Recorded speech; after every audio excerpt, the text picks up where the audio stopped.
Ernie, ang primary operator ng UB Mimaki machine dito sa Felix. Ito po ang UB Mimaki. As of July 30, bihira ito nagamit. Naka 1,390 ako na run last week. Nagpahinga ito ng 3 days. Sa consumables naman, wala akong na-consume last week.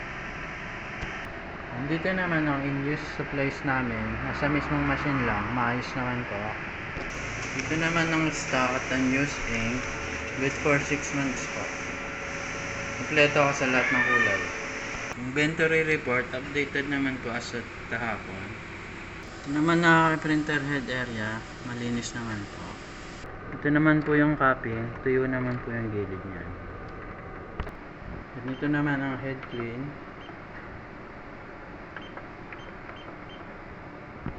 After head clean, nozzle check. Ito po ang nozzle check. Sa PC naman po, good condition naman po. May free space na 144 GB.